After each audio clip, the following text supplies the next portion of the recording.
Choose life. Choose a sport. Choose a drop zone. Choose a start time. Choose a fucking big jump plane. Choose turbine engines, speed, unlimited altitude, and endless horizons. Choose height, no low turns, and travel insurance. Choose jump tickets. Choose tiny action cameras. Choose your mates. Choose a rig and matching helmet. Choose swoop shorts and a range of fucking fabrics. Choose 120 vertical speed and wondering who the fuck you are on a Sunday morning. Choose sitting on that couch, watching debriefs, spirit-saving slow-mos, smashing beers after last load. Choose standing on the podium at the end of it all. Choose a win you'll love every time. And the reasons? There are no reasons. Who needs reasons when you fly NZ Aerosports? Of course, I absolutely love the NZ Aerosports business model. I mean, come on. One glance at an Icarus fuck yeah sticker and you know it lines up perfectly with the fucking pilot mentality. But outside their wonderful use of colorful language and a great company vibe, there's a long list of reasons to say NZ Aerosports, fuck yeah. NZ Aerosports blows me away right out of the gate as a canopy manufacturer with a bold offer. They give you 10 jumps on your brand new nylon to decide if you want to keep it, swap it out, or even return it for a refund. I mean, seriously, how incredible is that?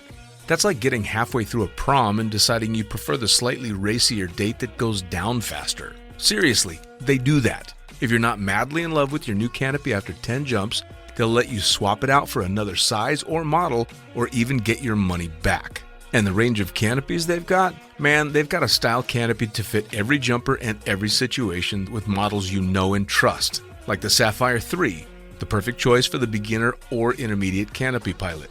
The Crossfire 3, when you're ready to kick it up that elliptical notch. The JFX 2, if you're looking to up your new swoop game. The Leia as the workhorse and dirtwater dirt beast, or the Petra.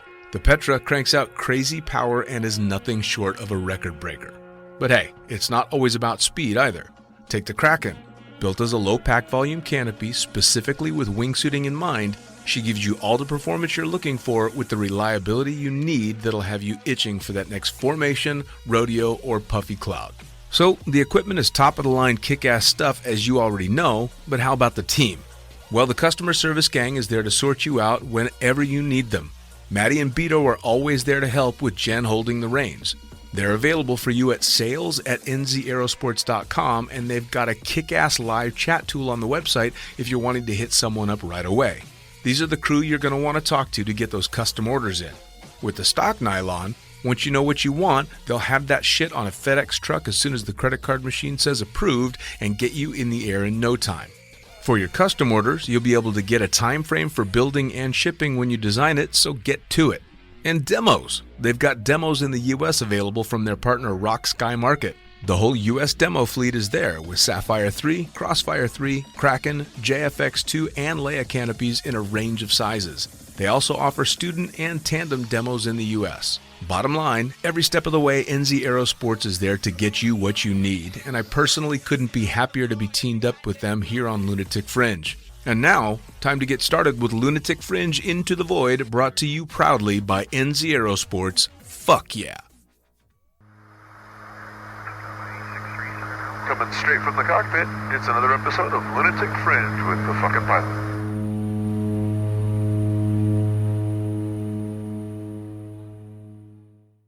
Ready, set, go. All right, back in the can for another edition of Lunatic Fringe Into the Void, and as is my new habit, no preamble, just straight into it. Who the fuck are you? What do you do? My name is Espen Fadnes. I'm 41 years old now, living in Norway. That's also where I was born and raised, and I grew up with a lot of climbing and skiing and surfing and the use of steep mountains back home, and started skydiving when I was 20, and it became a life. You kind of went to town with that, didn't you? Well, like a lot of people that are listening, I've been watching all the stuff that you've been putting out for quite some time now. I mean, your name is synonymous with pretty fucking sick wingsuit stuff. That bright red wingsuit doing just incredible stuff, and really cutting edge stuff that kind of definitely makes the average skydiver like me nervous as hell. So I always enjoy talking to the people that are out there really sending it, and you are one I've been after for a while. So thanks for taking the time to sit down and talk. Thank you for letting me come and join the talk. Yeah, man. So let's jump all the way to the beginning. You're born and raised in Norway, which obviously is some pretty spectacular country. So I'm assuming you were into what the rest of the world would consider extreme type sports pretty early. Yeah, I come from a very like sporty place in Norway. It's a small town. It's called Molde, where it's kind of like a place where either you do sports or you might as well just get out of there. Like it's just not a place for people that don't want to be outdoors or do football or climbing or skiing or anything like that. And then there's just nothing for you there. Sure. But I grew up with a dad that was a very passionate climber. And he brought me up climbing from a very young age. Like I was 5 years old when he brought me rope climbing for the first time. And wow, it became a thing where we went out climbing, and I started competing in climbing. And wow. At the same time, also part of the skiing club, doing alpine racing, and that was combined with also hiking in big mountains and the big mountain skiing. So I grew up with what I would say a high acceptance of taking risk for fun. It was totally acceptable from my parents' side, from my friends' side, from the community, society. It was like growing up in a place where it's totally okay for 2 10-year-olds to take your skis and hike a huge mountain and just descend it. Like Sure. Nobody would really stop you. So it came there, but the weird thing about it was almost like I was climbing too much or I was skiing too much. It was like this was what I was brought up in, and I couldn't really picture anything else. But while I was young, I could see these amazing articles in newspapers of people base jumping the troll wall, which is this huge vertical wall that I can see the top of the troll wall from my house. Wow. And so I was reading about this, and I was actually climbing and being in those mountains from a very, very young age. And so I saw that wall, and I saw where they jumped from, and it just started more and more to sparkle this idea of, man, like it's really cool to climb or hike a mountain and then take the shortcut down with Sure. skis, but how would it be in free fall? And then when I was, it took some time. Sure. I had to go to the mandatory military in Norway, and there were some other things that I had to kind of tick off. And then when I was 20, I was ready and signed up for a static line course in the local little club, a couple hours north of where I grew up. And that was the beginning. Yeah. Well, so that's the thing, right? So when you start that young doing things that most people, especially nowadays, find terrifying, did that give you an easier time dealing with the fear and the hesitation involved in skydiving? Or was it just the same for you as it is for everybody else? Were you shitting yourself? It was the same, man. Like it's, I was seriously scared. Wow. Like I don't even remember my first skydive. Like Wow. but I do remember I was hanging in a canopy, and so this is a static line, right? Sure. So you just kind of like I was just hanging from the attachment below the wing and Sure. let go, and all of a sudden I was hanging in a canopy. I looked around and I was like, oh my god, I just did a skydive, and But I think partially it is because everything I used to do or still do that I grew up with, I was always pretty good at it. I mean, it's not that I was like this star or anything, but it was something me and all the people around were pretty tuned in on, whether it was, using the winter or summer up in the mountains. And then in the second I was there in that airplane, I had no clue what I was doing. And that feeling of all that uncertainty and the lack of control was almost a bit overwhelming. Sure. But I was quite motivated, to put it like that. Nothing was really going to stop me. I was willing to risk a lot to make this work. So I didn't really question anything that happened on the first jump. It was just all about getting up there as soon as possible and just jump and do more and more and more. Sure. Well, it seems to be, I know a number of climbers that have become very active base jumpers, a guy by the name of Nick Martinez and somebody I'm sure you know, Ivo Ninov, who are, Ivo's. Yeah, I know. Oh, dude, he's a maniac. I fucking love that guy. But again, same thing. Hardcore climbers that wanted to find the easy way down instead of having to walk down the back of the mountain. It seems to be this really cool draw. So did you find the transition from skydiving to base jumping once you were jumping? Was it that was the super easy transition, or? Yeah, I actually have to say that the beginning with taking the skydive course was quite hard, and it was a challenging time of just learning a lot of things that I had no clue about. But the transition to base jumping was actually pretty smooth. It was it was a bit like I was back where I was meant to be. No framework, no rules. It's just like you're just out there in nature, and you just have to deal with whatever weather and winds and rock features you're facing. And I really liked it. I liked it from the first base jump, and I knew, especially I think after I've done about 10 base jumps, I knew that I would never quit doing this. It was this clear feeling in my body that this is the most amazing raw nature experience you can ever have. And to take those skills that I've learned in skydiving and actually see that they could be applied into it, and it can also be combined with what I knew from before, from climbing and skiing, and then the upbringing. It was like everything came together. Now, did you? Were you one of these ones that took skydiving quite seriously until you had it kind of dialed in before you took it to base jumping, or were you one of these that went, okay, I landed a parachute, let's go up on the mountain? Okay, well, I think I had 65, 70 skydives when I did my first base jump. So yeah, that's a horrendously low number. But I have to say though that I never quit skydiving. I kept on skydiving, and the first couple of jumps I did it from an antenna, which of course it would be better if I had a couple of hundred skydives, but then again, downwind off an antenna with a big field to land on, you can't really do much wrong.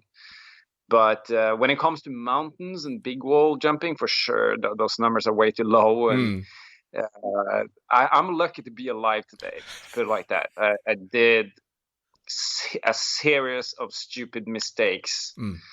I had a hard time realizing that I did mistakes because I had such a lack of experience from skydiving. And the funny thing, so I was having this base course here in Lund where I live, where we had this big group, about 10 people that were here to learn more about wingsuiting. And then in the evening, we were watching really old school movies, like base movies and skydive movies. And then we were watching one video of base jumping from 2002-3 in Norway. Actually, It was 2001, 2002. And at the end of the video, one of the guys was like, that guy in a green canopy, is he still alive? And I was like, yeah, that's me. And they just couldn't believe their eyes that they were watching me like this safety wear, kind of like, semi old school dude that I've been doing this for a long time. And they were expecting all the smart advices and all that. And they were watching my start, and they were watching the most gnarly, hopeless base jumping they could think of. They were like, what are you doing? Right. Well, that's where the wisdom came from, though, right? Because you survived it. I mean, you did all the stupid shit and got lucky, which is another thing, actually, I wanted to ask. I find that there's two schools of thought with base jumpers. Either there's the ones that don't believe in luck or the ones that do believe in luck. Which one are you?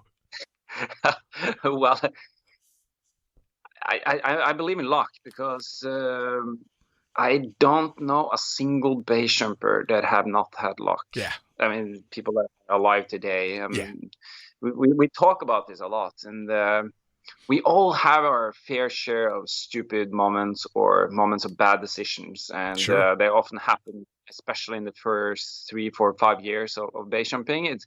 Base jumping is like simple and complex. It is in many ways quite simple to jump off a mountain, fly straight forward, and open your canopy, which is a big ass canopy, and just land it. But it's super complicated because every jump is unique. You never really know about the wind conditions, the weather conditions. It's like everything varies, and the next layer of that is also we don't have any rules. There is no framework. And we can just imagine how skydiving would be if there were no rules. Like if everybody could just pull as low as they wanted to, or send it out with base gear, or not plan anything or jump in any kind of conditions. It would be a carnage. Sure. Globally. Carnage. It's horrible. Sure. And it won't fly. But that's what we deal with in base jumping. And it actually creates a very complex environment, especially in the beginning, because you can do anything. Sure. Well, I mean, the community itself seems very complex as well, because you guys, I mean, it's almost, it goes against the grain, the whole idea of policing anything, self-policing, because that sport is all about the ultimate freedom. But you guys are also seeing people that are exercising that freedom in the stupidest of ways, and I'm sure you've seen more than your fair share of bad things happen. And for those of us that don't base jump but have lots of friends in the community, we see that as well. And it's you guys must be walking a really tough balancing act between wanting to be able to tell this guy, dude, you can't do what you're about to do, you're gonna fucking die, and actually letting somebody, do what they want to do. Yeah, it's such an interesting thing with how do you express your concern, or how do you help people, or be a good friend in many ways. It's weird, because to be a truly caring, good base jumping friend is often to give people a bit of the tough feedback. It's about them that they shouldn't jump, they're not ready, they should practice more in skydiving, or they should maybe reconsider their gear, and or just that you're on the exit point and it's really windy, and some Sure. people want to go and some people don't, and those situations. And it's hard because we all really thrive for that freedom. Sure. We all want to have, it's almost like we all just want to get as far away from skydiving as possible for a little time. Right. Break. Right. But then that's only fun if it goes okay. It's absolutely horrible when people die. Sure. And not only is it horrible for them, their family, and all that, but it's also, we can't have that, or we should really work towards not having it. Sure. And that's where that feedback comes in. Sure. Like, how do you say that? And I'm often trying to think in guidelines. I don't, the word rules, you can't really use that in base jumping, or I don't think it's a good idea. But Right. Guidelines is more the desired or preferred direction you want to go in, or the advised place to open your canopy, or the advised place to land. Like, you can land anywhere else, you can pull in any kind of altitude you want to, but the guideline or the advice is to rather Sure. be a bit higher. Well, And you tell me if I'm. a good way, But no, go ahead. Yeah, it's like if we all kind of like is on this like vibe or his role of guiding people in the right way, it seems to educate us. It actually seems to work. Sure. Well, I mean, you're now part of, I guess you'd say the older generation of base jumpers. I mean, you're kind of passing the torch on to a lot of the young guys that are coming along, right? But when you started, there wasn't this kind of mentor possibility or this mentor feeling, because there were no mentors. They were, this was all trailblazing stuff. But now you guys who have been doing this for quite some time, I would think that the younger jumpers coming on, like if I wanted to start base jumping, the last thing in the world I would want to do would be to upset or freak out somebody that I looked up to and respected. So I'd imagine that kind of has to go a long way in that community, doesn't it? Yeah, well, I think it really depends on the person, and we have some. We really do have some great mentors in our community. Chris Dukes McDougall might be the kind of number one mentor. He's been there for 25, 30 years, and he's funny, cool, party harder than everyone else. But then he's also very safety aware. It's very rare to see Dukes take unnecessary risk. And on the other hand, you have more people like me, which is I've always liked to push it, like push further, more, faster, cooler, better, like more fun. and that pushy style of jumping is in some ways making me less of a good mentor, because when the new kids on the block is looking at what I do, or they want to join in, it's like the only way I can try and mentor them is like, okay, listen to my story, because I'm lucky to be alive, so just don't do like me. And then I just need to kind of like try to tell them a bad story about myself, which is true. Right. And then hopefully they will listen and think, okay, so maybe that's not the right way then. So now what's one of these stories that you would tell somebody? So I'm going to go out and base jumping and you think I'm going to do something stupid. What's a story you're going to tell me to keep myself from being too much of an idiot?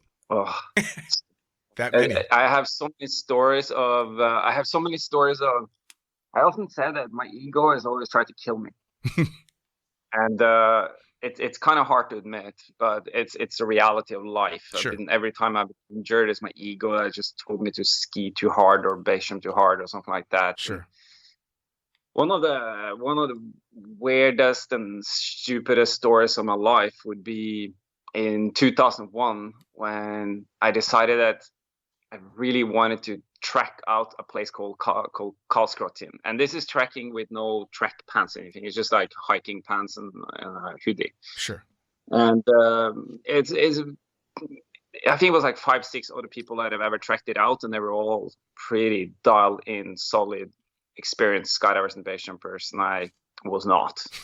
It was very early on in my jumping, and I was standing up there, and ironically, the guy I was skiing with today, we were standing up there together, but there was a lot of other people there as well. And he screamed to me like, "I want to see how many front flips you can do." And I was like, "Nah, I'm gonna track." He's like, "Nah, you loser, come on, front flips." And I was like, no, I'm gonna track it out. And he was like, "No, you're not gonna do that." And then I just told him, "Well, if I don't track it out, I'm done. I'm dead." And then I just jumped out, and I had a bit of a shitty start on the track, which is like, at that point you should definitely pull. Like Right. if you can't get your track getting started in Karlskrona with just normal pants, you should give up. But I didn't. And then it started to kick in, and I was like, all right, I can do this. And then you come into the no pull zone. I mean, this is basically proxy flying in hiking pants. Jesus Christ. And, so I was finding myself in this no pull zone for, I think, about 9-10 seconds. And at the very end of that talus, there is this like steeper part with some slopey rock features where you get a little bit of altitude so you can open your canopy. And I was so stoked at the end of that fight that I just lost my track. I was like, yeah, I'm making it. And then I stopped tracking all of a sudden. So I was like basically falling over the last part of that slab with pretty much no altitude up my canopy, and landed. And all those experienced skydivers and base jumpers over there, they were just like, what the hell was that? That is the most yellow card of all times. And yeah, those stories just kept on coming and coming. And of course, like looking back at it in retrospect, I was lucky to be alive after that one. And but I've done it in more like later on, when I was in Bangkok doing the Perfect Flight series, and of course, stupid me wanted to do a front riser hook turn on my base canopy into that street in Bangkok, and I was so slippery on my hands, I just couldn't hold on. I didn't have handles on the fronts, so I had to hold on to them without, and then they just slipped out of my hands, and I smashed into the building on like second, third floor into a light pole and fell to the ground. Again, you know, ego trying to kill me, because I could just cruise down on toggles. It was a great jump. Jesus, it was amazing. This beautiful two-way off the highest building in Bangkok. And then, of course, I had to do this stupid end move. And well, so I mean, have you gotten to the point now in your jumping where before you're going out on a project like this, you're kind of trying to keep your ego in check, or is that ego still putting you in corners? I would love to say yes. Well, I mean, that being said, before the podcast, I was going to say before the podcast, I wanted to ask you about the jump I just watched you do through a fucking snowstorm. So Yeah. We can go to that one. Yeah, Uh, yeah. yeah, I think it's hard to completely change your personality to something you dream of, right? Sure. It's you are who you are, and then you can of course read books and learn and listen to a lot of smart people, and hopefully you also mature a bit. And well, I have matured for sure.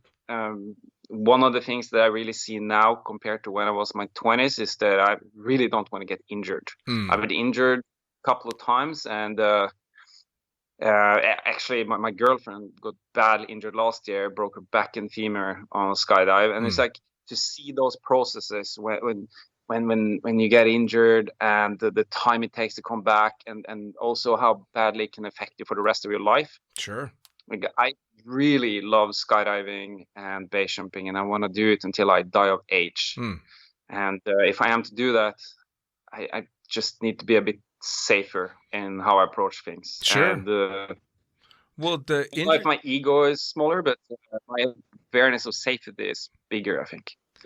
which is awesome. I mean, the injury stuff, I think is obviously it should be a huge fear because the injury and the pain that you end up having to deal with and recovering. And I know a little bit about your girlfriend's accident and recovery and stuff. I had seen posts of her recovery, which is fucking epic. She was kicking ass. In fact, I think I saw a picture of her getting ready to do a base jump, her first base jump back, and being super stoked. And to have to push that hard for what she was rehabbing for over a year, yeah? Yeah, it was 1 full year of rehab, and involves includes 6 months on morphine. Oof. And that's like, she's not the kind of person that would just hang out on morphine. Sure. That's because of pain. And one thing is the physical part of it. Another thing is the mental part. Like, how do you really get back from something like that and manage to relax and be a good resource in your own community? Right. She's actually, today, she was doing a canopy course with Pete Allen. And that's one of many efforts that she have to regain mental and physical strength and the ability to not end up in such a situation again. Sure. Because we can't do that many times in our skydive career. Well, and I mean, skydiving is one thing, and for me, flying is one thing. But with base jumping, you guys can't be unsure of yourselves, not with the type of jumping that you're doing. So how do you get back to that mental state where you're able to stand at this launch point confident that you can do what you're about to try and pull off? I mean, to get back to there must be monumental. Yeah, it's definitely quite a journey. And I think, and this is something that I've gotten very aware of the last 5-6 years. It's the value of flying a lot, and that to actually fly tunnel, vertical tunnel, or in that new wingsuit tunnel, skydive a lot, and get coaching and evolve is helping a lot. Like, because base jumping in the wingsuit is, at least when you start getting really good at it, the mountain itself is almost like a launch point into what you already know. Sure. So even though you've been away from base jumping for a long time, if you are super current in your wingsuit and you've done a lot of skydiving and you really dialed in on everything you do, when at least in terminal speed, you're much more able to break down everything and see things more clear, and then kind of create something that potentially is insane into something more sane. Sure. Well, now, you've been in it a long time now, so I'm guessing you've seen a whole lot of changes, but how much has the progression of the gear, especially wingsuits, added to shit that you would have once thought impossible that now is almost, every day? Oh, wow. Yeah, it's a good question. You know that when I got into the sport and I put on a wingsuit, I think that was in 2001. So at that point, the wingsuit had been on the market for a few years, and things evolved pretty fast. Ever since then, I've been listening to people saying, now we have reached, a stop. Now we reached a level. Like, we're not going to move forward from here. This is pretty much like a new level, and we're going to stay here. But it's just been wrong every time, and it actually seems to be accelerating. And the change of wingsuits from when I started to now is massive. It's such a huge difference.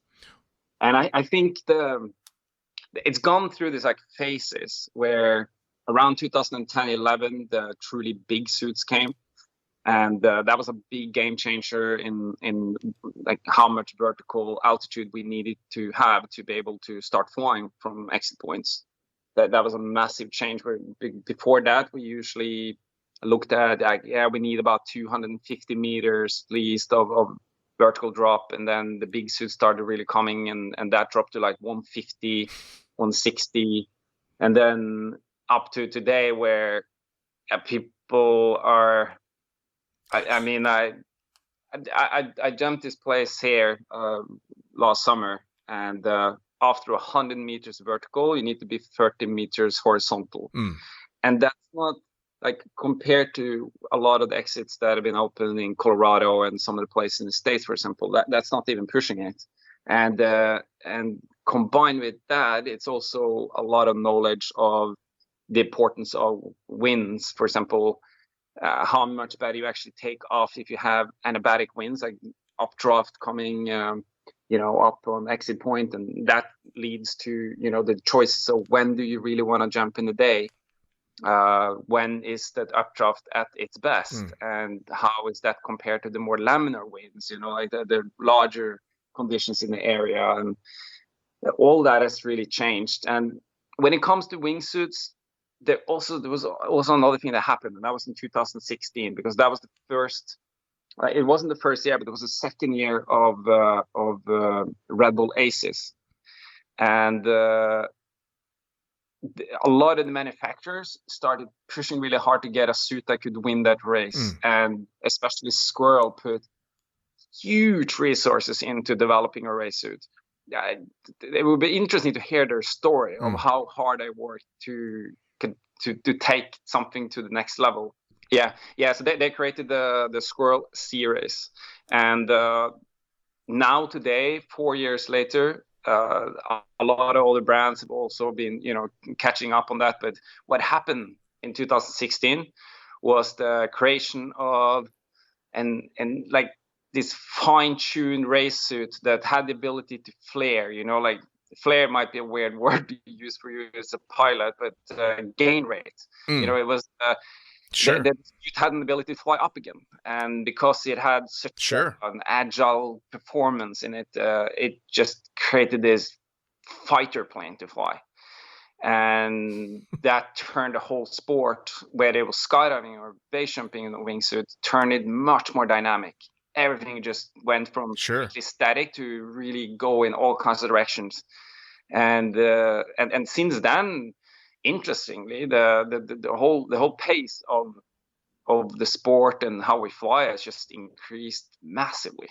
Well, from a spectator's perspective, watching it as an outsider and seeing, when the videos first started hitting YouTube and stuff of terrain flying, it was, you knew what to expect. Somebody was either going to just be slowly carving around the terrain, or they were going to be down dirty, making you shit yourself. But they all looked similar. And then all of a sudden came this really dynamic stuff going on, including what you called the flare. I remember the first time I saw the video of somebody flaring in a wingsuit and realizing that they were going fucking up and then almost hitting a 0 G point. And I couldn't believe what I was seeing. And then that to now what you see with them making skydives where they're basically free flying better in a wingsuit than I can without one. It's incredible. Yeah, it's been a really cool evolution to be part of. And when I was, I think this was around 2014, 15, I was in a way, I felt like I was repeating myself. And I think a lot of people around me, I know I talked a lot to Yuki Sommer about this, where we both felt that we were just doing the same thing over and over again, taking lots of risk, flying these semi-static lines really close to terrain. And in that period, a lot of people that were more pure base jumpers and pure wingsuiters started flying, free flying, and maybe not at least people started flying tunnel, a lot of vertical tunnel. Personally, I became a tunnel instructor, and I was just working a lot in the tunnel environment and learned so much about, how do you fly your body that I had no clue how to do. Sure. It was weird how little I knew after 15 years in sport. At the same time, you had a lot of free flyers that took their free fly skills into wingsuits. There was a lot of the high-end free flyers that, like Noah Benson or Michael Couch, or you can name many, many names here, but a lot of people came more from free flying into the wingsuit environment. And it just revolutionized the way we were thinking, because we all realized that it's the same thing. It's actually the same thing. Like there is no real difference between moving your body in a wingsuit and moving your body without. It's all about belly flying and back flying on different angles, and pick up the speed, slow down the speed, use it, fly relative to each other, understanding the environment, the more three-dimensional environment. It's been such a cool ride to be part of the last 5-6 years, and I would say that the last couple of years I've learned more than I did the first 15. It's just just game changer. Watching the crazy progression again as an outsider has been a blast, and I had the chance to sit and talk to Nick Scalabrino and Matt Munting, both of whom hardcore free flying in these wingsuits, and Nick, coming from a big time free flying background, was the one that was saying that for body awareness there was nothing better than transitioning from being able to free fly as well as he could into wingsuits, because you need that body awareness and that understanding. And he's like, it was, absolutely incredible. And then to watch what you guys have been able to do with it is just insane. Yeah, 100%. And Matt and Nick, they're really interesting because they both have the extremely high free fly skills from developed in tunnel flying. So they are on such a high level that nothing is really holding them back in a wingsuit. But to get to the level that they have in free flying, you need years and years and years. It's like a full-on commitment in a discipline over a long time. And personally, I put in hundreds of hours in the tunnel and done a lot of free flying, but I'm not even remotely near their level in free flying. And it's quite interesting because when I'm trying to learn new things in a wingsuit in more like a free fly way, it's like the mistakes I do in free flying become bigger mistakes in a wingsuit. So if I have some kind of, I would imagine. Yeah. So if I have some kind of issue in the way I do, a layout or something, a snake or like small things, you get punished really hard for it in a wingsuit. And that is interesting because it tells the story of how difficult it is to fly clean, dynamically, and advanced in a wingsuit. It's actually really difficult. It's fascinating how hard it is. Sure. Well, and with the progression that, you were kind of lucky enough to be in it from the time when wingsuits didn't have nearly the amount of power that they do now. But I can't imagine if someone were to do with a wingsuit the same thing that a lot of skydivers do with canopies, which is downsize too fast or get to high performance too quickly, you can absolutely do the same thing in a wingsuit. And I've seen on my descent in the airplane, wingsuiters getting their asses handed to them by their own suits. That's got to be pretty intense to be trying to puzzle out what the fuck your suit is doing to you in free fall so that you can make it stop. Yeah, that it's almost like we are being bitten a bit in our tails by the most modern wingsuits because they are very pressurized and quite agile in its behavior. So the suits that they're so big that they basically cover your whole body and are agile. They're a bit of like beasts. You don't joke with them. Sure. They need to be treated with respect, and to get like a bad flat spin in one of the bigger suits is a really bad situation to be in. You really don't want to experience it. You just don't want to get there. And the trick is to use small suits a lot, but maybe not just small suits, but actually take the time to get good at belly flying, free flying, all the and build up all the foundations and get good at it. And spend time in skydiving, truly enjoy those disciplines, because the more you're into angle flying and free flying and belly flying, all that, you get this awareness of how your body behaves in air, and level, like something as simple and hard as level is something that is crucial when you start going dynamically in a wingsuit. It's just nothing is really working if you don't understand the environment you're going to put yourself in. And the combination of not fully understanding what you're putting yourself in and this beast of an agile big ass suit is it's not a good direction to go in. Yeah. Now, it was that the drive that pushed you into wanting to become a tunnel instructor, was being able to just kind of be a more well-rounded jumper all the way? Yeah, 100%. I was, again, I was in a way repeating myself quite a lot in proximity flying, and I did see way too many people die, and it was a bit of this unhealthy environment. It was almost like you got weirdly cynical, but also the motivation was starting to fall apart. It was like, what is going on now? I think it was 2000. I don't remember, but we had like 30, 40 people dying every year, and we're a small community, so it started to turn pretty ridiculous. So I think it was almost like a bit of this mental treatment in a way to go into something completely different, which is tunnel flying, and be there in this controlled environment where you get dressed off completely, right? You whatever you nail, but whatever you don't know, you have no clue about, and you just need to seek help and guidance and get good coaching and work minute by minute to increase those skills. And I had a clear desire to evolve and get better, and I was very inspired by especially Noah Benson and Annie Farrington and Mike Swanson, and those guys. They really showed the way in what was possible if you put together many different disciplines and you had this like big broad understanding of how to actually fly together. And it's probably the best decision I've done in my life, was to go to the tunnel and start flying there. I wasn't alone about taking that decision. It was many base jumpers that did, and in some ways, I think it's made us a bit safer.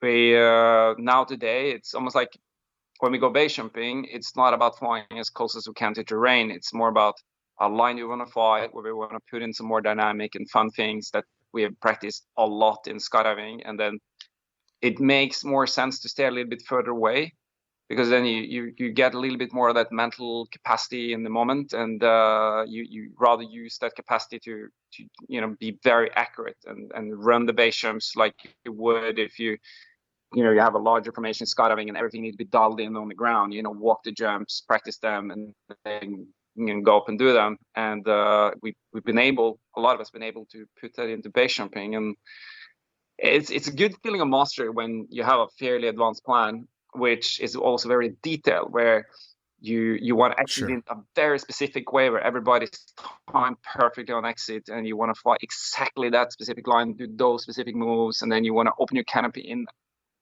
1,000 feet exactly in the exact perfect opening area with separation and everything, and then land smoothly. Like when you do all those things and you nail it, it's a healthy but also a super cool way of base jumping.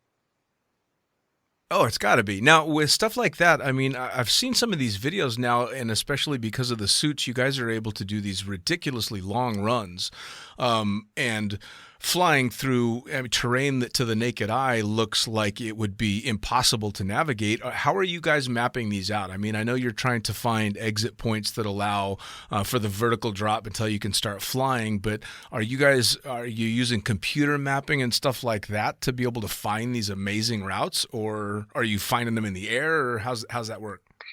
I think it differs from place to place, but for sure I use a lot of maps here in Norway and the Alps and the States and most places in the world now. You have really good topographic information that you can use to analyze, for example, the steepness of a slope, or the features, how big they are, or they identify critical points where it's crucial to have certain speed or height when you pass them, and then but maps is just one of many tools, and I think maybe especially in the Alps, the European Alps, you have enormous amounts to form, and the altitude difference can be up to more than 10,000 feet. In those mountains, it can be quite complicated, especially if you haven't flown them before. It's such a long ride. Like if you're flying 5-6 kilometers, and it's almost hard to remember what your plan was in free fall. But in Norway, we normally don't have more than about 5,000 feet, and the teachers and how the mountains look like here make you able to pretty much see everything in the combination of seeing it from below and then from above. And then if you combine those two things with some proper studies of maps, you normally have a pretty good idea of what you want to do. And then in videos, it often looks like we're flying horrendously flat, but we're really not. It's kind of like the camera angle lies, because most of the lines that we do here in Norway, and actually in the Alps as well, they're often as steep as 2 to 1, so 2 meters forward, and for every meter you fall down. And in a wingsuit, in a modern wingsuit, that's really steep terrain. You're easily good pilot is easily able to make 3 to 1 glide edge show. So when you fly on terrain like that, you can in any moment you can just flatten out and gain a lot of altitude relative to the terrain.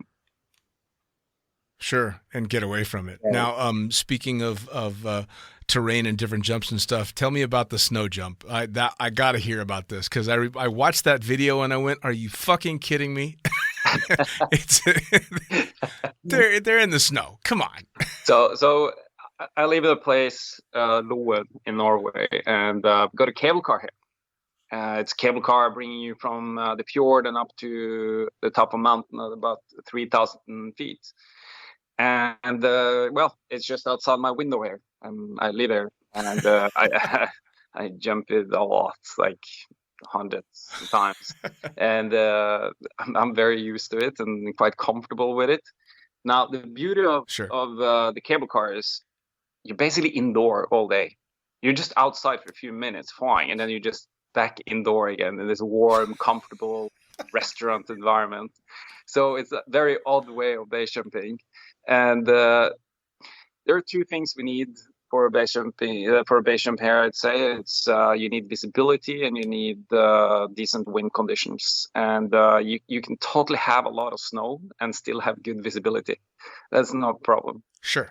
And on top of that, we've been starting jumping a lot where the cameraman is wearing a very powerful headlamp. So. Okay. Yeah, and it's like it's winter time here now, so it's quite dark, and so it's kind of like expand the hours, early in the morning and late in the evening. You can keep on jumping when it starts to get a bit dark, and then the headlamp is actually mostly for filming, just to kind of like have this like constant flash almost filming the object. Sure. The first point, and but on that video, it's actually the headlamp that is visualizing the snow. It's like because of that headlamp, you can see snow everywhere. But I have to say that jumping in snow is the most fun thing you can do. It's like going straight into Star Trek. It's full on warp speed. It's the weirdest thing, like, because you never see snow. Like, okay, I mean, you never see snow moving that fast. You kind of do if you drive a car in snowy conditions. You have that same warp feeling. But the thing is, like, in base jump, we got more than 200 kilometers per hour. So it's ridiculous how fast snow is coming towards you. And it's like, you just watch, it's like you're going through universe.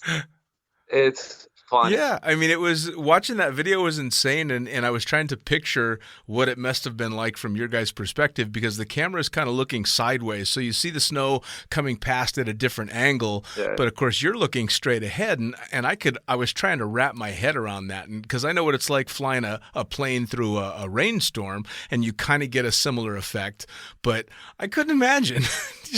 And you guys are just going balls out, but it makes it even more entertaining that you hop off of a cable car and then bomb down the mountain, do that jump, and then you're back in a nice warm room. That's crazy.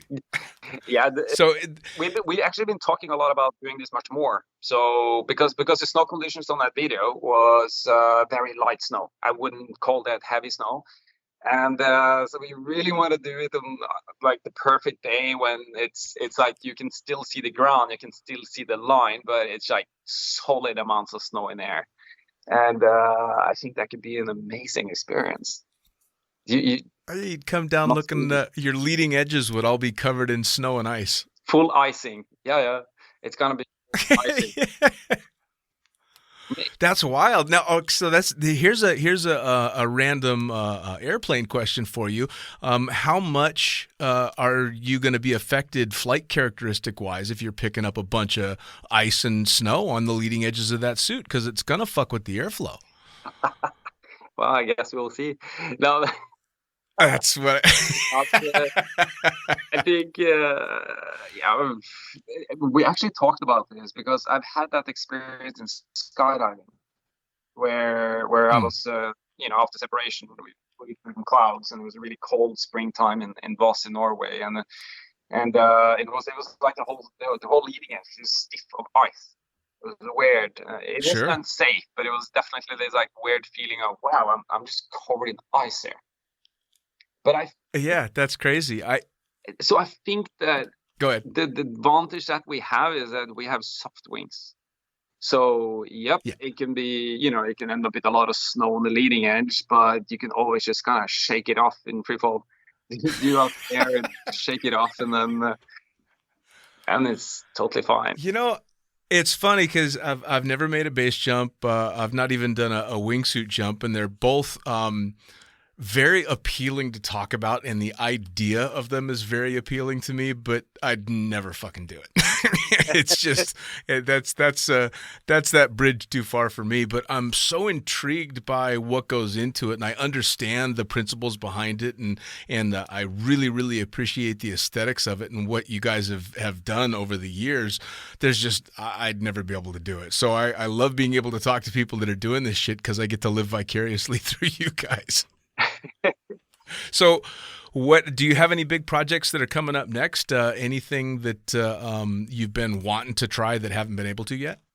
Yeah, there is one, and it's been in the talking for a long time, and it's to skydiving in Northern Lights. And that would be absolutely epic.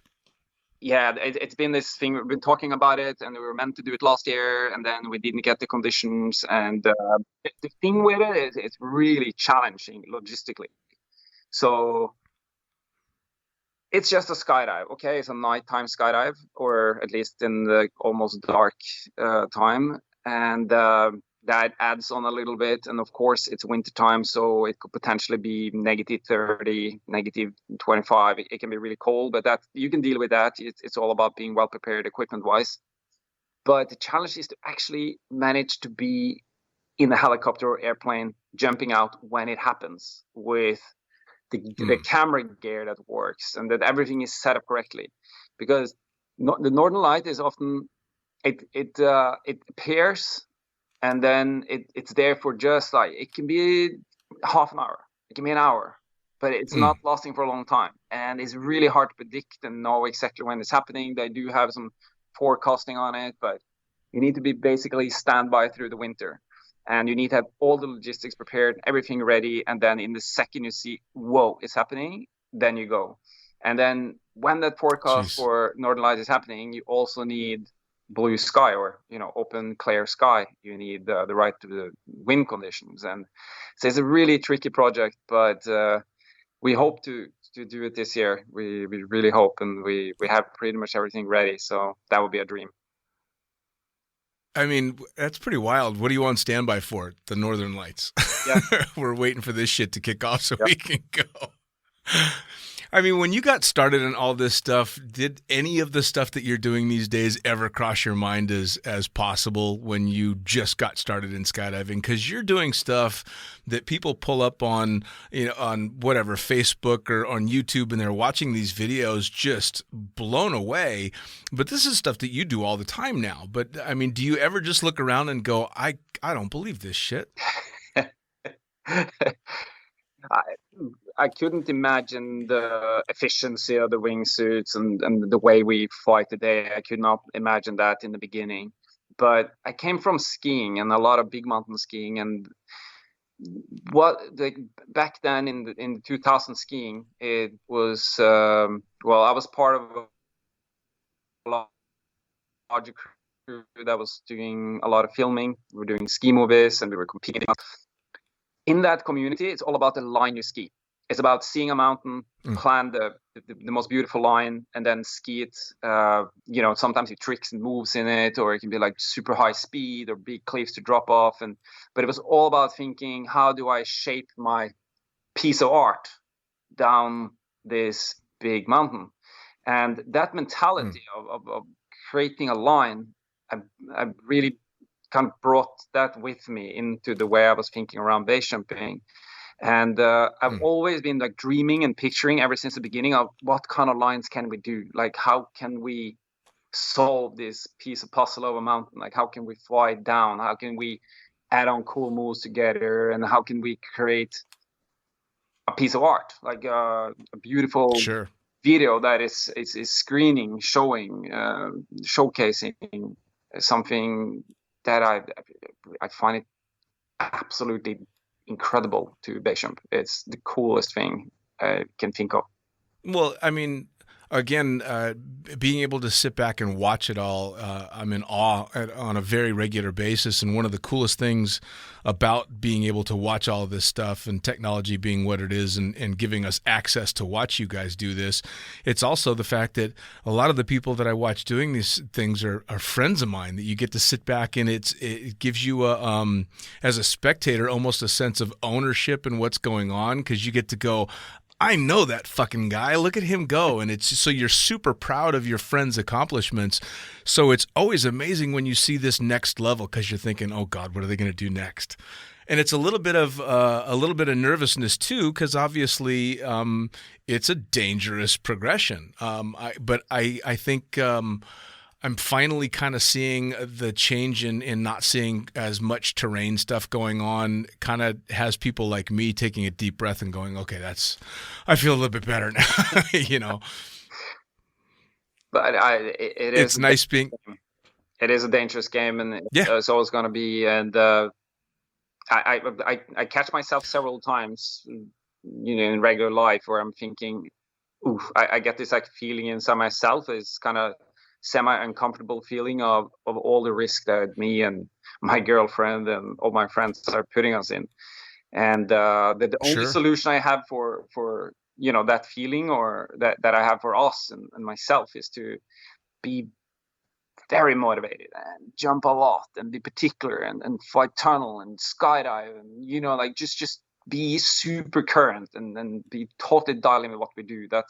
It seems to be the only good solution. So it's like fight the fear by doing it a lot, or fight the uncertainty, finding answers, and just keep on moving forward. And those moments when people are actually like moving the sport forward, it can be Matt and Nick doing flips next to each other in free fall off a mountain in Dubai, or it can be anything. Like those moments, they don't come easily.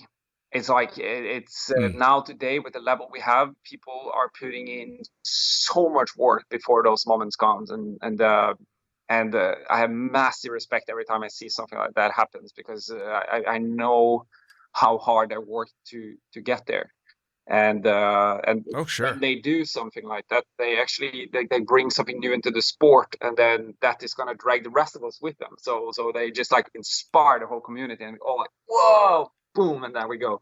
Sure. And Sure. Well, I mean, that seems to be the biggest thing too, is right. All you guys have this incredible passion for what you do. So when you see someone doing something new, that's just something new for you to push for and be even more passionate about. And it's great because it's just this circle of you guys driving each other along, which is fantastic.